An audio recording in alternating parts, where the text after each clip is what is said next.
नमस्कार, मैं नीरज कौशिक और हिंदी विषय की ऑनलाइन शिक्षा में आप सबका स्वागत है।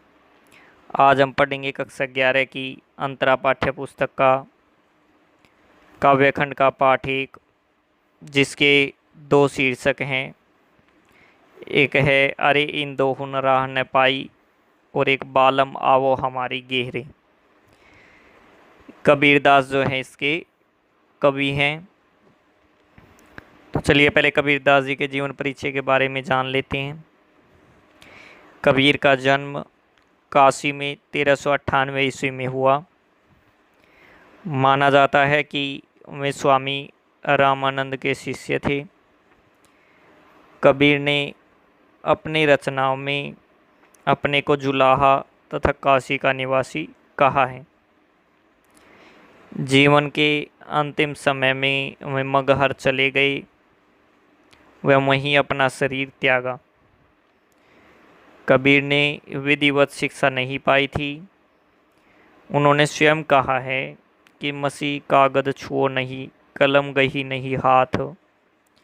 वे शुरू से ही संतों और फकीरों की संगति में रहे थे, अतः उनके पास उच्च कोटि का ज्ञान और मौलिक चिंतन की विलक्षण प्रतिभा थी।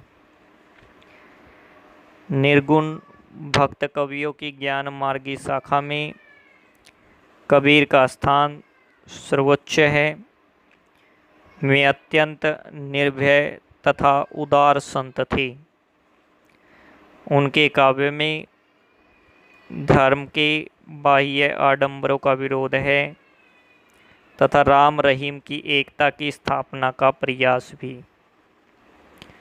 उन्होंने जातिगत और धार्मिक भेदभाव का बार बार खंडन किया है। वे हर तरह के भेदभाव से मुक्त मनुष्य की मनुष्यता को जगाने का प्रयास करते हैं। कबीर के काव्य में गुरु भक्ति, ईश्वर प्रेम, ज्ञान व वैराग्य, सत्संग और साधु महिमा, आत्मबोध तथा जगत बोध की अभिव्यक्ति मिलती है। इनकी मृत्यु संवत 1575 में मानी जाती है।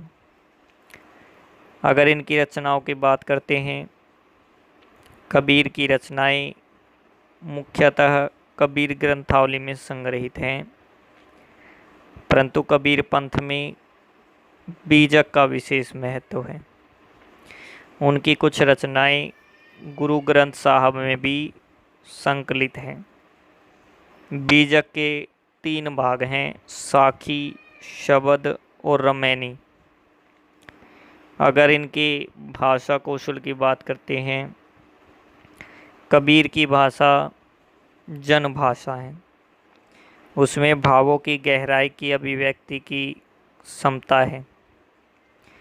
इन्होंने अलंकारों का सहज प्रयोग किया है। वे शुष्क तथ्यों को उपमानों में लपेटकर पेश करते हैं, जिससे उनके आकर्षण में अपार वृद्धि हो जाती है। डॉक्टर हजारी प्रसाद द्विवेदी जी ने कबीर को वाणी का डिक्टेटर भी कहा है।